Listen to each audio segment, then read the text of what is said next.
Well, good morning, everyone. Thank you again for joining us for the Astoria-Warrenton Area Chamber of Commerce Networking Breakfast. My name is Kelsey Ballensiefer, and I'm pleased to be the publication editor and event coordinator for the Chamber. So we're trying to be mindful of everyone's time this morning, especially Betsy's, our featured speaker, Senator Betsy Johnson. So we're basically going to blaze right ahead and go in with her presentation. So I'm going to turn on our studio camera here. And then. Okay, looks like we're on. Good morning, everybody. I'm David Reed. I'm the Executive Director of the Astoria-Warrenton Area Chamber of Commerce. Thank you for joining us this early. And I also want to thank Pacific Power, you see their banner behind me here, for sponsoring this event. Typically, Pacific Power has agreed to be our coffee sponsor when we're meeting live. This time you're on your own for coffee. The platform. So thank you very much to Pacific Power. At least I think it's out there. So if you get a chance to see her at her table and catch up with her. So again, thanks to Pacific Power. Our speaker this morning, as you all well know, is Senator Betsy Johnson. Betsy is serving her fourth term at the Oregon State Senate. She joined the Senate after being appointed to fill a District 16 position formerly held by Senator Joan Dukes. And the appointment came as Senator Johnson was actually beginning her third term in the Oregon House of Representatives. Senator Johnson was appointed to as one of three tri-chairs of the Joint Committee on Ways and Means, who is responsible for putting together the state of Oregon's budget for 2019-21. She is also the Senate chair of the Joint Committee on Legislative Audits, a member of the Joint Committee on Information Management and Technology, the Legislature's Emergency Board, and the Joint Committee on Legislative Policy and Research, and also the Joint Committee on Ways and Means Subcommittee on Capital Construction. So Betsy's going to have a lot to talk about this morning. I will hand it over to her, but I want to remind you that if you have questions, if questions arise, put them in the chat box. I'll be monitoring that, and I will ask those questions of Betsy when we reach that point. So without any further ado, Betsy, you have the floor. Thank you so much for having me, and good morning, everybody. I much prefer the live networking and the opportunity to see people. This has been such a strange year, as all of you know. I can't believe it's almost September. This seems like just a vanished year. David said, and I think Kelsey, that I have a presentation. Not so much. I'm going to make some high-level comments and then take your questions. Rather than listening to me just chatter on about stuff, I would rather get to the meat of what's on people's minds. That is so useful to me, and I think it's more informative. So let me just start by saying I think virtual government is not working at all. Unlike most sessions, all of the work that we're doing now is virtual. The two times that we have been down to the legislature for the special sessions, we have been there, but with COVID protocols that are unbelievable. So in the interim, that period of time between when the legislature meets, we generally have legislative days. These are all virtual. We generally have hearings. These are all virtual now. The virtual government piece of it, just to my way of thinking, is not working. One has to call, make arrangements to get into the queue. The hearings aren't as robust. There isn't the interplay between a legislative committee and citizens that are coming down to testify. People that are fond of virtual meetings, and there was actually a proposal to allow the legislature to meet virtually all the time. That was going to have to be a referral to the voters, and it didn't make it through the first special session, and I'm very glad, even though it was advanced by one of my best friends in the legislature. People that are proponents of virtual government say, well, anybody with a computer can participate, and I would beg to differ on all kinds of levels. So virtual government isn't working, and the other thing right now that I think is very problematic about how our government is proceeding is the concentration of power and decision-making in the hands of a couple of people, basically the Senate President and the Speaker of the House. They are the chairs of the E-Board.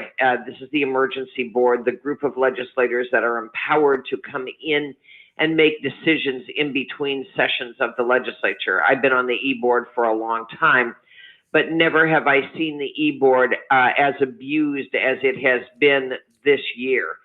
And by abused, what I mean is that the e-board has no independent policy authority nor independent fiscal authority.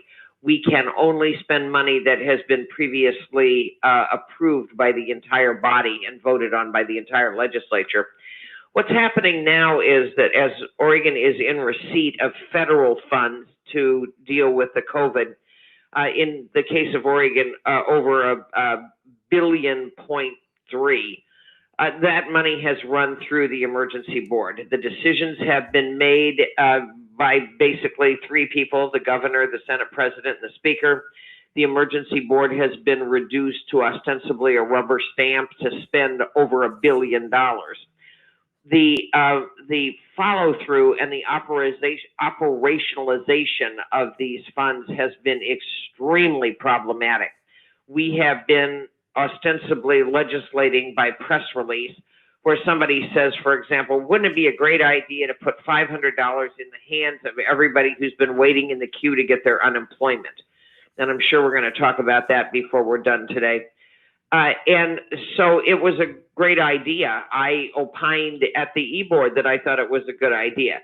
Little did I know that it would be operationalized so badly. And it turned out really, I think in many instances, to be a total fiasco. I want to thank Columbia Bank for stepping up and being willing to be the Clatsop financial institution. On the Friday before the Wednesday when this program went live, there still was not a financial institution in Clatsop County, and I was just raising hell about it. It was bad enough that Portland people came out and subscribed slots in Scappoose, St. Helens, Rainier, Clatskanie, but to start this program with no financial institution in Clatskanie was just abhorrent to me. And Columbia stepped up, bless their hearts. I spoke to a couple of bank managers, so I had a rough idea of how it was going on the ground. But the point of the story is we make these large pronouncements. We're going to spend X number of dollars doing whatever. And then when it comes time to actually put the pieces in place, not so good. And we have had some very poor, I believe, results from the money that we are pouring out into Oregon. One last thing, and then I'm going to go to your questions, is the juxtaposition between hemorrhaging money out of the emergency board, the federal, it's called CARES money. This was the COVID response money from the federal government. And almost within the same week, having the tri-chairs present a austere cuts budget. The fact of the matter is that our state is in very dire shape financially. The CARES money, the money that came from the federal government, had all kinds of strings attached to it. And one of the exacerbating factors was that it has to be spent by the end of this year, or not spent, but appropriated and out into the system by the end of this year, or it reverts back to the federal government. That has caused us to, I think, employ some very sloppy, bordering on irresponsible applications of those funds. And I think by the time it's all said and done, and there has been a review of how appropriately some of this money was spent, that we are going to find tremendous gaps and possibly even misapplication of funds.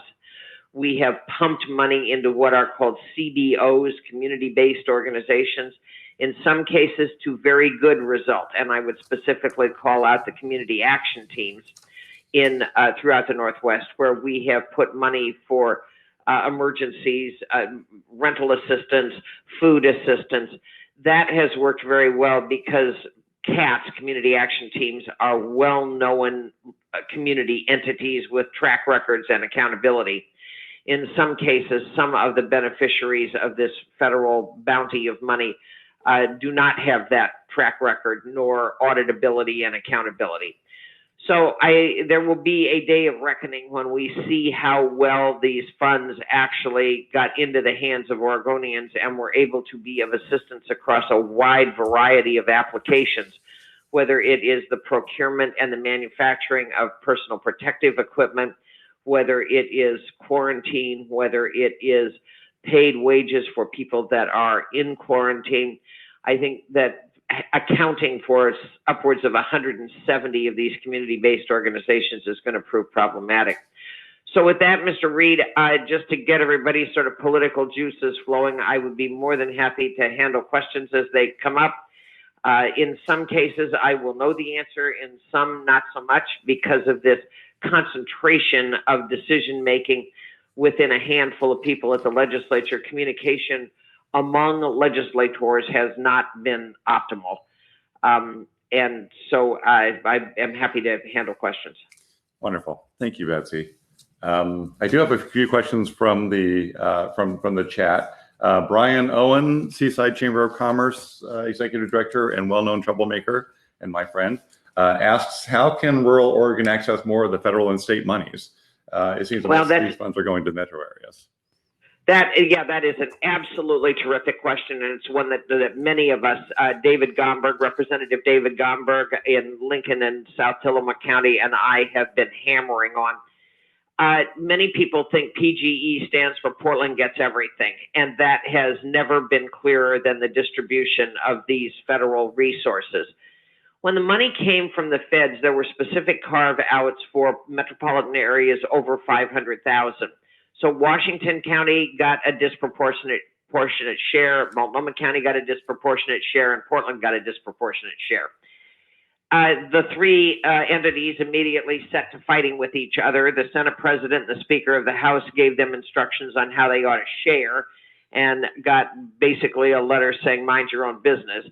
But the problem has been, and I'll use the example of the distribution of funds for arts and other venues that have been closed. These are cultural organizations, arts venues, theaters, that when the governor made the order to close, through no fault of their own, there was no revenue derived because there was no box office, no concessions, no gift shop sales, and they've been in very serious trouble. So starting in Portland was a campaign to try to have the legislature fund these venues and to help them make up their losses. Unfortunately, what happened was that the list of venues was generated by a guy in Portland who has 3 venues. And because the promulgation of the list was not widely distributed, it was supposed to have been reviewed by a legislative committee, and I would submit they did a terrible job reviewing it. Not only did Portland and Multnomah County get their own discrete pot of money, but their venues came back into the statewide money, and they got a second bite at the apple. And if you look at how this money was distributed, there were at least 17 venues, festivals, cultural organizations in Clatsop County that never were taken into account. And because we were dealing with virtual government and virtual committee meetings, none of us were particularly informed that the committee that was dealing with this venue question was not reviewing the lists for geographic distribution. And so the gentleman in Portland who put this initiative together, and $50 million was allocated, made sure that all of his for-profit as well as not-for-profit organizations in the Portland area were very well taken care of. And then out of the 50 million, about half of it was reserved to be distributed through local cultural entities that are described in the Cultural Trust. We specifically included county fairs, and now I'm finding out that there are specific efforts to exclude county fairs done at the Cultural Trust level. The gentleman that helped promulgate this list is going to walk away with just south of $1 million. Clatsop County will have 200,000 to spread among all of, roughly, I'm rounding these numbers, to spread among all of its cultural organizations. And those venues that have been curtailed by the governor's shutdown orders and the orders not to have aggregations of people. So there was quite a row at the 6th and 7th convocation of the E-Board. Specifically, the counties and the cities, through the League of Oregon Cities and the Association of Oregon Counties, saying that the Treasury guidance with this federal money was that there was supposed to be a percentage given to the cities and the counties, and that the governor and the Speaker of the House and the Senate President had shorted the counties dramatically. Many of the counties had expenses that they initiated on their own that were COVID response, whether it was assistance to business or other decisions that counties were making. And the state very paternalistically decided that the highest and best use of $100 million of this remaining federal money should be to buy PPE, personal protective equipment, and distribute it to the counties. The counties and the cities were saying, that maybe isn't our highest priority. Why don't you give us the appropriation and we will decide on the ground, following Treasury guidance, what is the best and highest use for our particular area. That view did not prevail. At the 6th convocation of the E-Board, I voted no, and I was joined by James Manning, a senator from the Eugene area, and we defeated the request the first time around. The governor was furious. The Senate president was pretty mad, and the speaker was furious. It came back up a second time. I voted no again for exactly the reason that that Mr. Owens has just lifted up in a question, and that is, I believe rural Oregon was shorted. I believe that cities and counties as specific units of government were shorted. I think the state's very patronizing and paternalistic attitude about we're going to buy you what we think you need is wrong.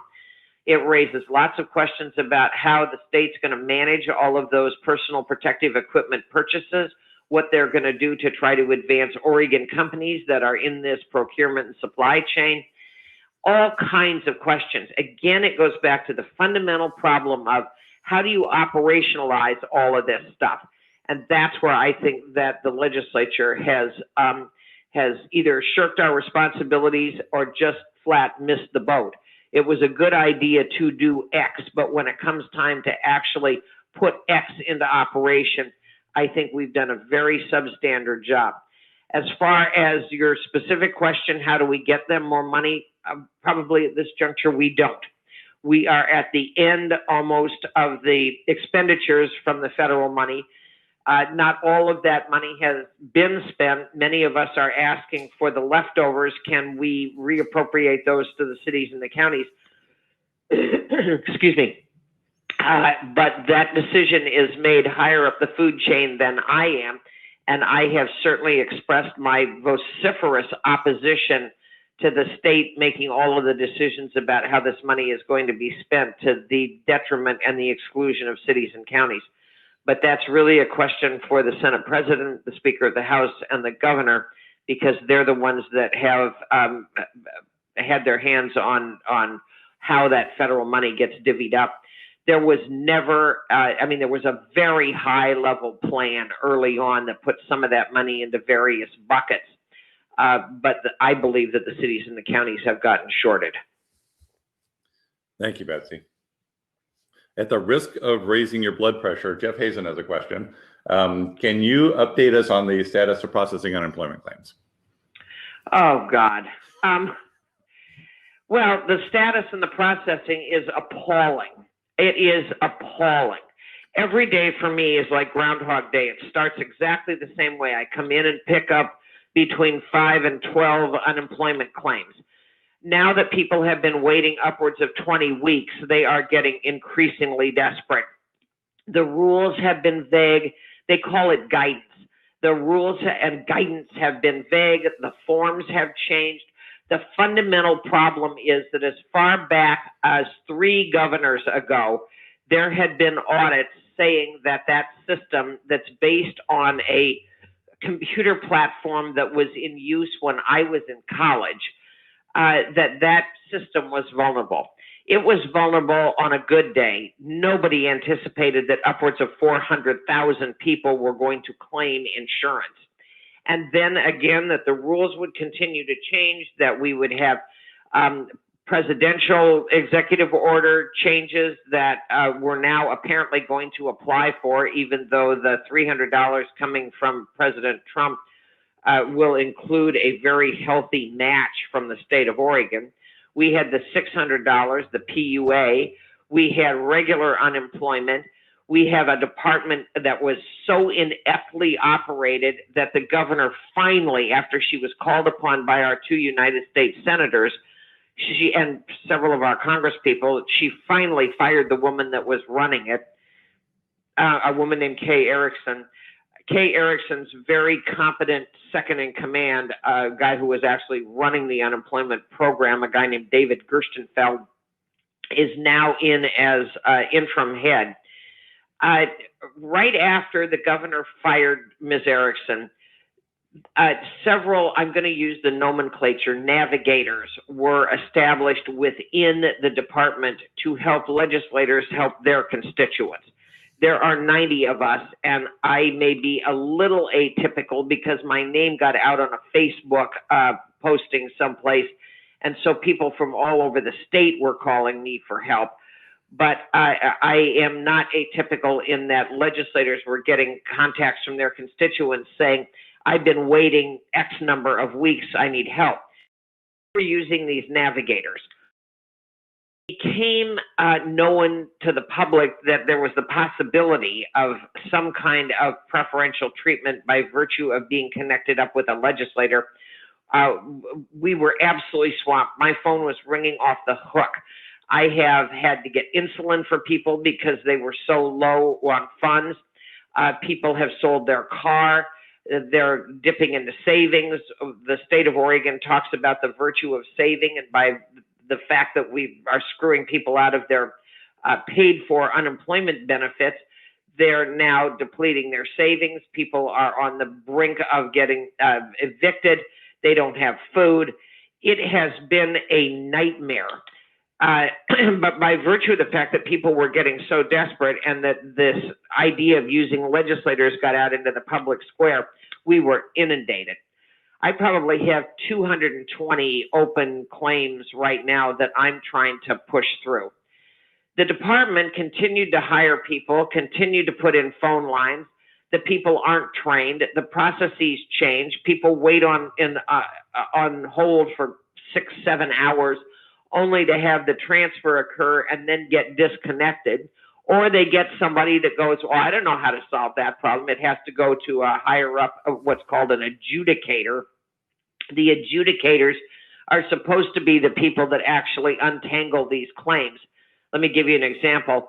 We have had a number of people who were hired as census takers come through my office, and their hours before the census was curtailed have to be verified by the federal government. So the unemployment people here in Oregon have to get a hold of the feds, have to verify somebody's hours out in the field as a census taker. There are some people now that are discovering that there were overpayments or the allegation of fraud.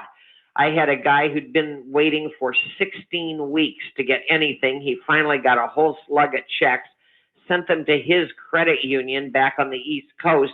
His credit union said that he was depositing enough money to trigger their fraud warning. So they locked his account. So here's a guy who's been waiting for unemployment for weeks and weeks and weeks. He finally gets it. He sends it to his lending institution, and they make the determination that there's fraud involved and he still can't access a dime. The ineptitude of the people that are handling these claims right now is breathtaking. I had an older gentleman in my district who he has a very cool job. He's an organist at the Hollywood Theater for silent movies. An older gentleman, he also gave lessons. He couldn't give lessons. The Hollywood Theater wasn't showing movies. He was weeks waiting. I finally managed to push him through. He goes to his post office. There are 15 checks or 15 envelopes.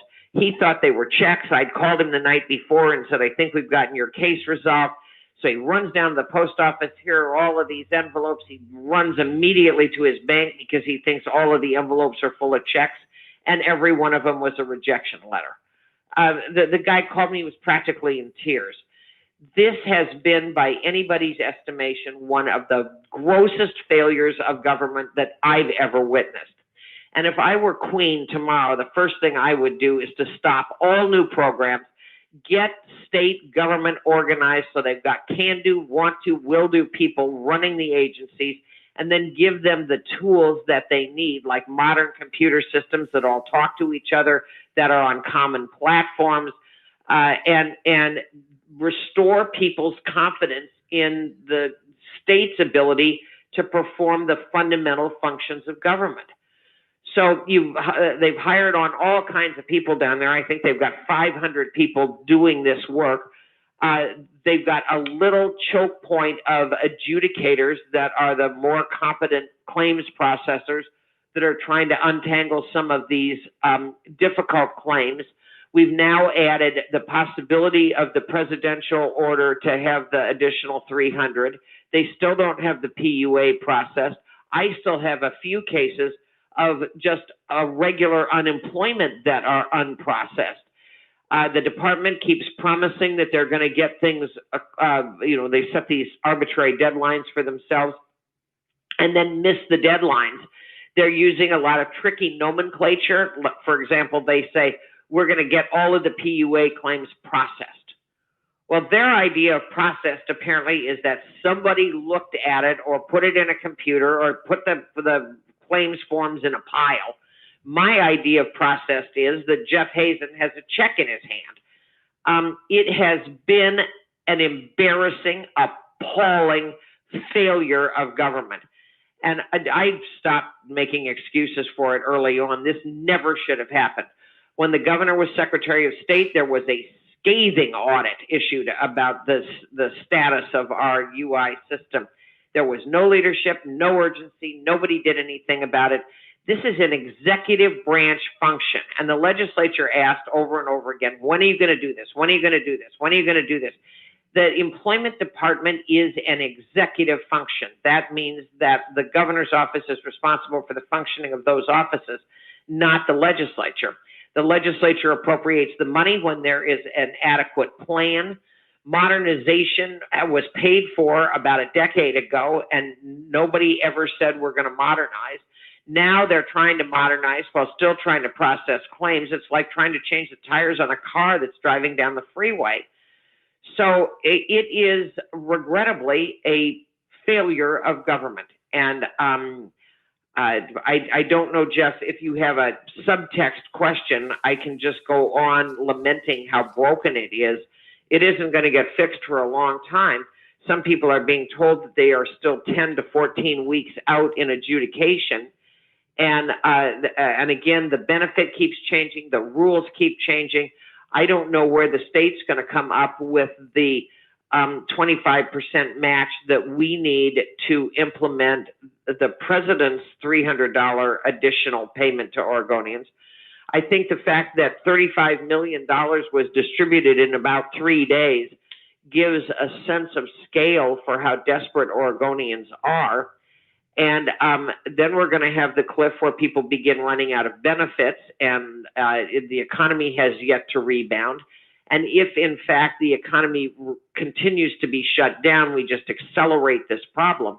And by shut down, I mean inadequate daycare, the schools not opening, parents that can't return to work. So this is a catastrophic failure of government. Thank you, Betsy. I was worried we were going to raise your blood pressure with that one. You did. Kelsey, did we answer your follow-up questions on that? Okay. So Lisa Reed has a question. Does the legislature have any say in the state shutting down again? And how are businesses determined to be essential in that circumstance? Very little. This is largely a gubernatorial decision. And the governor did a press conference last Friday wherein she ostensibly said, we haven't bent the curve on the COVID cases, and you all aren't wearing your masks, and we have too much incidence of spread of COVID, and if that continues to occur, school may not open until April. There was no definitive statement about we're going to close down the schools or we're going to close down business. My concern is that that decision can come almost unilaterally out of the governor's office without a lot of consultation with the legislature. the concern of many of us as well is that we have pockets, hot spots that have had a lot of COVID, and we have places that have had very little. The Jewel school superintendent called me and said, we've had one case in Jewel. Is the one size fits all dicta about the schools going to apply to Jewel? And I can't answer that. The governor is making these decisions in consultation with her mostly public health people and her education people. I don't know the answer to the question. I have begged for there to be adequate notice, particularly for the hospitality industry. I'll cite what happened in Portland as a problem. When the governor was going to let Portland reopen and restaurateurs went out and stocked their refrigerators and their freezers and were ready to go for what they considered a robust weekend, and then Thursday night before that weekend that they were going to reopen, the word came, not so much, you're not going to reopen. Well, if I were a restaurant that had ordered, 60 pounds of Dungeness crab claws, a highly fragile, perishable seafood item, and I couldn't open, and it was just there rotting in my cooler, I would have been pretty mad. As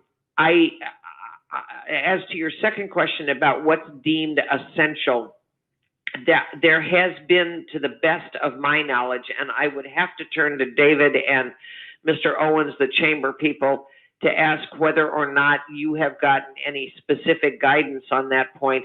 But to the best of my knowledge, there has not been a definition of what's essential.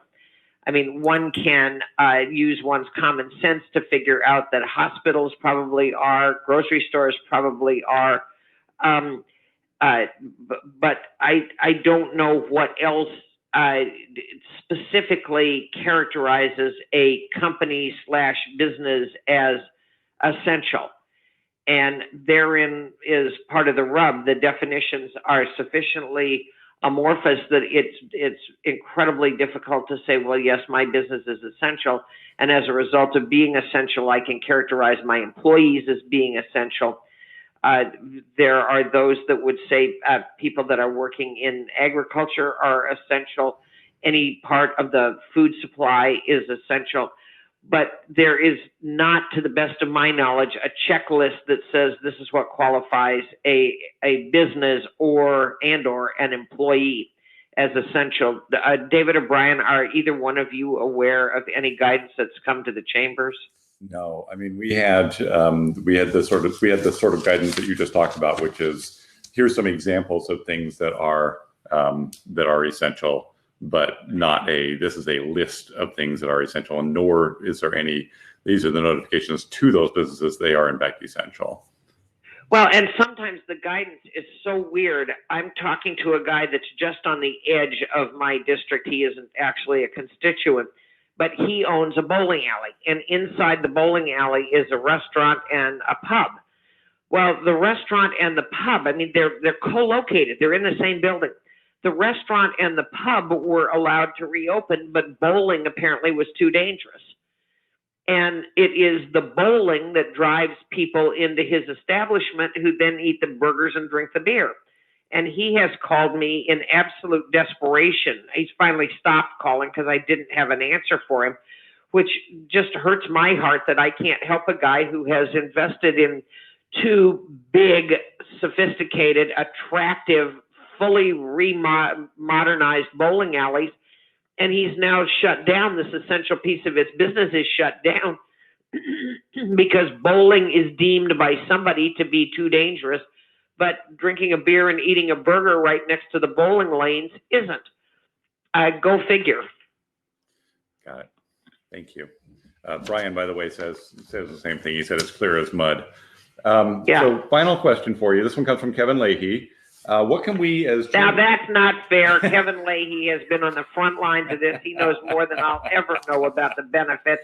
And I just want to say in front of Kevin's peers and friends and neighbors, as far as I'm concerned, his office has performed heroic work in trying to help guide businesses, particularly with contradictory information. And Kevin's been on the front lines of having to explain to people that, oh, by the way, if you got a federal benefit, now you can't get a state benefit.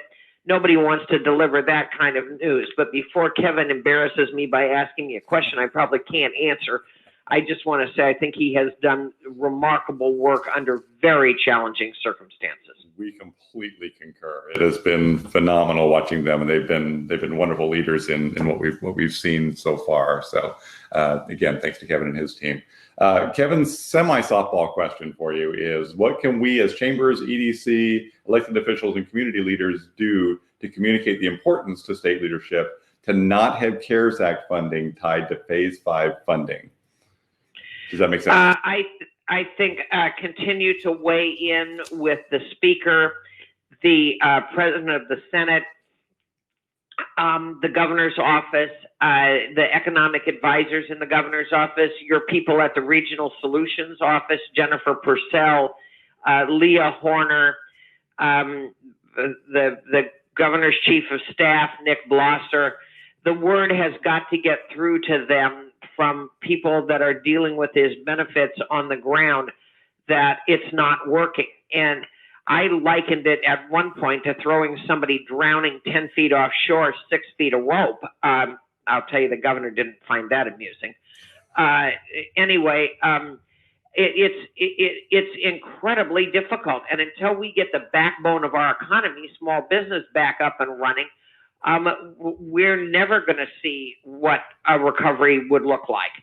And it's interesting that finally people are figuring out that closing down business, for example, when the bars and the restaurants were closed and people couldn't get to the lottery machines, we were losing upwards of $50 million a month. We have insufficient funds right now to even have a spring lottery bond sale. And there were all kinds of projects on that list, including the Liberty and others that are going to have problems because we have insufficient bond coverage ratio. We need a 4-to-1 bond coverage. Anyway, Kevin, I think just continuing to work through AOC, LOC, your state chamber organization, peppering the governor's office with the deficiencies in some of these programs. I would make the letters short and bulletized that just say over and over again, you can't offer somebody help on one hand and take it away with the other. I will continue to pound away on that point. Just like offering county fairs help through the arts and culture money, and then figuring out all the ways that they don't qualify. It's a matter of engaging partners on the ground. And I would say that particularly AOC, the Association of Oregon Counties, under the new leadership of Gina Nichols, is gathering in strength and capacity to tell the on the ground story better than they have in the past. So it's a matter of education at this point, and I think just the relentless drumbeat of you can't tie this money up and basically hold it out as a possibility, just dangling it in front of desperate business people, and then say, oh, by the way, we've made the strictures around it such that you can't qualify or you won't qualify. It's the same thing that happened with the hospitals. There was $50 million of the federal money set aside for hospitals, and I enthusiastically supported that. Then found out once we passed it through the emergency board that the direction was given to Business Oregon that prepared the applications to add to the applications all sorts of criteria that made applying for the money unattractive. And at first it started out as a loan program. We're going to loan you money, you hospitals, we're going to loan you money that the state is getting with no strings from the feds other than to get it out the door by the end of December. And so a number of us just bitched like crazy. And then it came back as a grant program. And then it came back as a grant program with many of the same strings attached. So it is a matter of overcoming the personal prejudice of leadership in the legislature and the governor's office about how this money should be spent. It's a matter of education and just the relentless drumbeat of if you're really going to help these people, help them. don't hold out a possibility and then jerk the rug out. Thank you, Betsy. I promised you that was the last question. Do you have time for one more? Sure. Okay, Brian asks, and so I have the same question. Do you see any funding help coming to 501c6 organizations at either the state or the federal level? They've No. been excluded from a number of programs, so that's a non-starter. Well, I don't see the feds specifically calling out the 501c6s, and I don't see much enthusiasm at the state level to do that. I don't know whether or not there's going to be another tranche of federal money, and if there is, I don't know where it's going to go.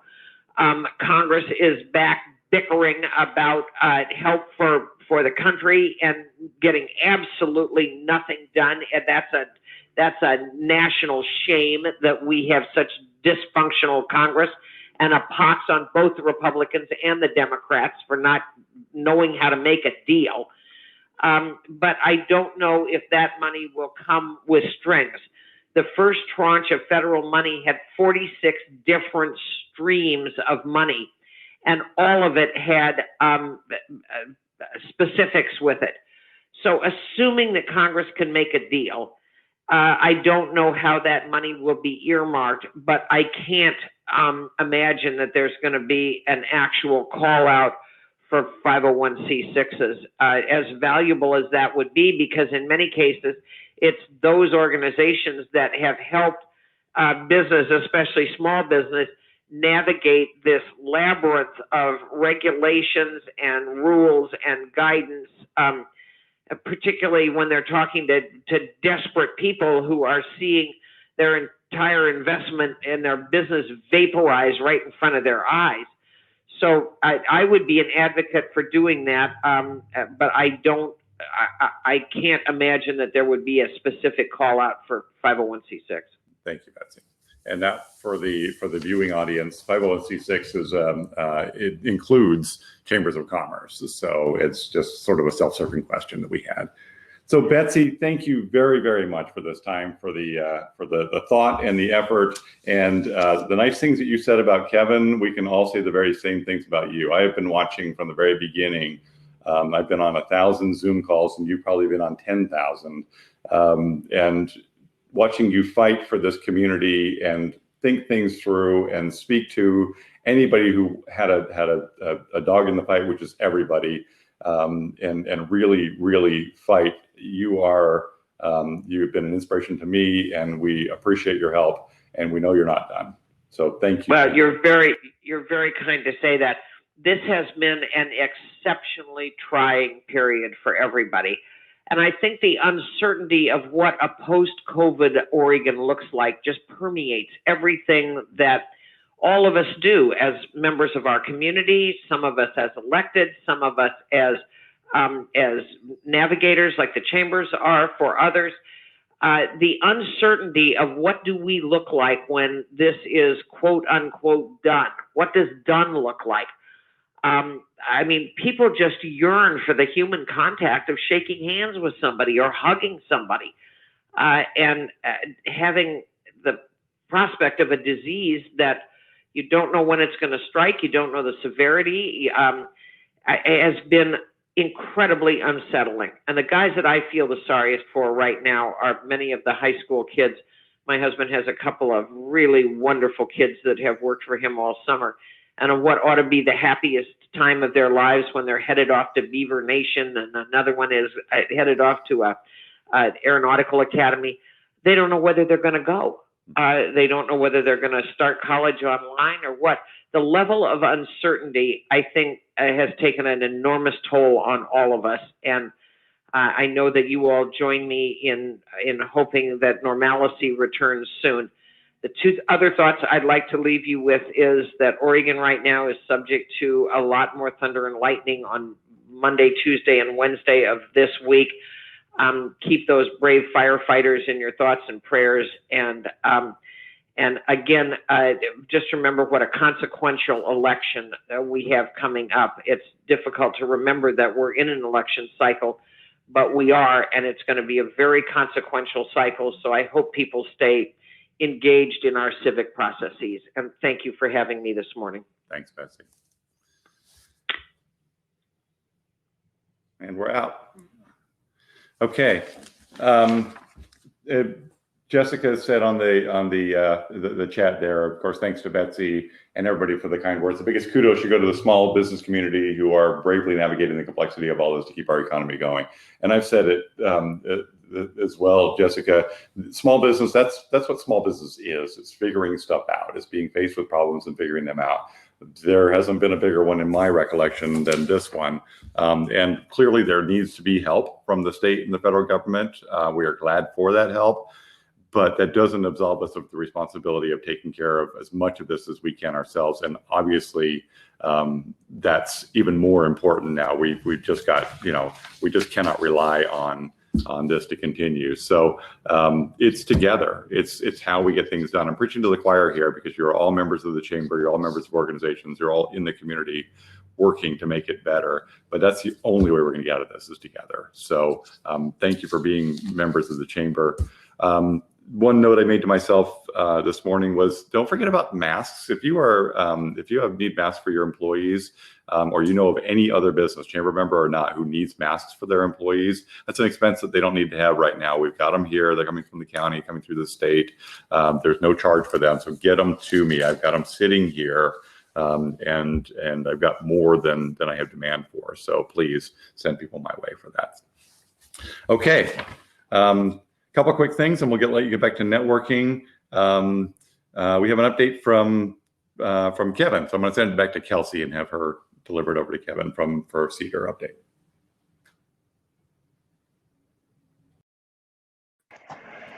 Well, that was great, very informative. Thank you, David, for handling the questions, fielding those on behalf of Betsy and the chamber members who have tuned in. Kevin, what's new from the Cedar and Small Business Development Center world? Thank you, Kelsey. Good morning, everybody. I'll be brief here. I just have a couple updates. First of all, Jessica's comment, David's comment. Kevin, I think your mic is turned off there. On the bottom of your screen, is there a... Oh, everybody else can hear him. I can't. Can you hear me? There we go. Yep. Okay, we're good. Can you hear me? Okay, all right. Thank you. I said to reinforce Jessica's comment, on the chat here, and obviously Senator Johnson and David's, that on the small business community, that's why we do what we do. We have assisted at the SBDC over 160 businesses through the COVID time period over the last several months, and we'll continue to do that with free and confidential advising, one-on-one advising. But I want to talk a little bit about our small business management program. That is our signature program for the SBDC. We are starting the application process. We started that last week. It is a 9-month program.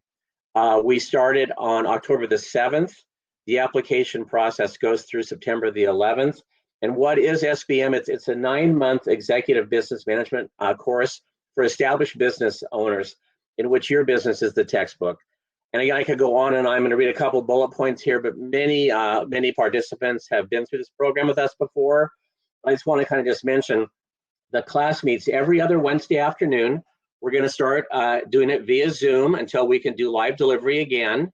We've taken the price down 30%, realizing how everybody is facing such financial challenges. And so in terms of that, also in terms of what will SBM allow small business owners to do to enhance their business profitability, increase sales by becoming better at communicating and delivery value to customers, become a better leader and manager, read, analyze, and use financial reports, which is so critical. Many of you had to do, I would say, kind of an update on that when you were applying for the EIDL loans and PPP, et cetera. To leverage strategic planning, develop more robust marketing skills. I just want to read a testimonial here and then again give contact information. So Amanda Bark, she is the co-owner of Watershed Wellness.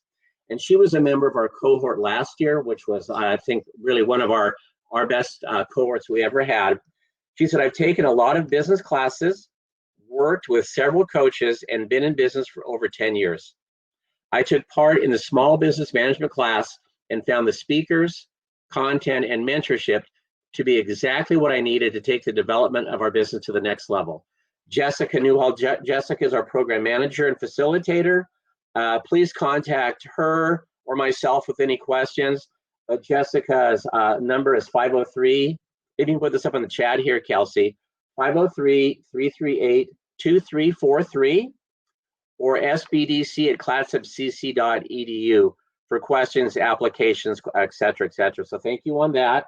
I also want to mention, along with Senator Johnson's conversation and my question to her, we're in the process right now of, we'll be releasing a press release here today or tomorrow on the next round of small business relief funds. It's going to be $230,000. We're very excited about that. 37 businesses were awarded the first round. We are hoping between 50 and 75 businesses this next round. Round one was 120,000. This is 230,000. And again, there are some strings on CARES Act funding. That's the reason for my question. But I would just tell a business that we'll communicate it out. Meyer Freeman is our grant manager for this program. If you have questions, you can email CEDR, CEDR, @clatsupcc.edu. It goes from $2,500 to $25,000 per business, 25 employees or less. And again, the caveat is CARES Act funding is tied to the funding on this round. In other words, if you received $5,000 in CARES Act funding, the $5,000 in grant funding you'd be applying for, that would basically net to zero. So again, we can help you with all of that. We don't want to dissuade you from applying. But I also want to mention that I was on a call yesterday with Congresswoman Suzanne Bonamici with economic development groups or organizations from throughout her district. And I had the opportunity to ask the first question and asked her to help us remove those barriers for the next round, not the one that I'm just talking about now. But we have another round coming, hopefully hundreds of thousands of dollars. And we're just trying to make it as seamless for you, the business owners, as possible. Two of the quick things. We have our 30th anniversary of our Leaders Tour on the CFEDC, the Clatsop Forestry Economic Development Committee. It's going to be virtual this year. It's on Wednesday, October the 7th from 2 to 4 p.m. We're going to have a lot of fun. We're doing recording, and we're out there. Our companies and organizations are out there with their GoPros recording. They'll have the chance for Q&A. So again, save the date. We'll get invites out. And finally, I don't know, Kelsey, if you can put up the Regatta Monument. Astoria Regatta Monument. We had our 125th year last year. You're all aware of this, and just want to mention everybody, we're so proud we did do a dedication in mid-August during Regatta. So excited to do that, and this is a beautiful picture, by the way, that Jeff Daly took. Give him full credit for this photo. And there is an opportunity still for if anybody wants to sponsor this. So again, email Astoria Regatta Association @gmail.com if you want to be part of that. It's a $1,000 cost. It helps us sustain the Regatta Festival, and we're so proud of this. Thank you very much, Kelsey. Back to you.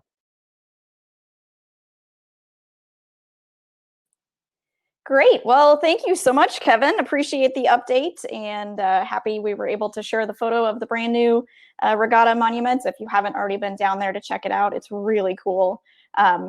Especially at sunset time, as Jeff's photo showed, but any time of day, it's a great thing to show to your family and friends and check out for yourself.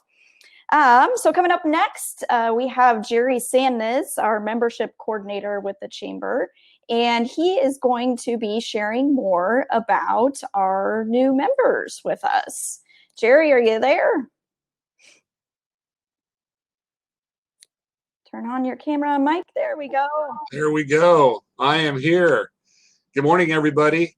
So it's exciting to have new members. There's positive there. There's a lot of great things going on. We're certainly not out of the woods. But, you know, when you have new members and people that are getting businesses started in this period of time that we're going through, it really says a lot about the resiliency of our community and those people. So real quickly, I'm going to run through this. We had last month, Astoria Birth Center opened up. We had Brumfield Gallery, Columbia River Adventure Boats opened up, Lower Columbia Youth Soccer Association, Partners for the Pack, Red Leaf Organic Coffee in Warrenton. And those are last month's. This month, we have Astoria Marina Seafoods, Fish People Seafood Market, that's over in Ilwaco, Carrie Hartnett, PC. Robert Blue, who is an individual member, joined. And Bornstein Seafood is on board. And then we have one more. It's Cambium Gallery. Krista Trask is in the process of joining this week. So, you know, it's exciting. That's what, 12 in the last, so far this month and last month. So just encouraging. And if you know of somebody else that is really excited about getting involved in the community or would like to connect with us, please let me know. Be more than happy to show them how to do that within our community. That's all I got. Back to you. Perfect. Thanks so much, Jerry. Appreciate it. Go ahead and turn your camera and your microphone off, and we will move on to the next portion of the program, which is just a couple of announcements from David. So we're going to switch on our studio camera here and let him share. Welcome back to the Pacific Power Studio.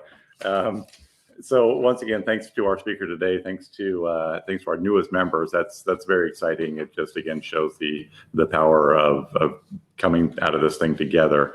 Our upcoming events will be the next one is Thursday, September 10th at 5:30 p.m. It'll be our business after hours host to be announced, but it will be by this platform again. So save your login and all of that, but don't forget to sign up for that. And the cash pot that night is now going to be at $500. So who couldn't use that in this time? So that'll be an exciting thing coming up. We're going to leave this open for a while to do some networking. So please do make some connections this morning, talk to some folks, and let us know what we can do for you. We are always here. We are working as hard as we can, and we'll continue to do so. So please make use of what we've got to offer. Let us know what else you need. And thank you for being chamber members, for being members of the community, and for participating this morning. Thanks.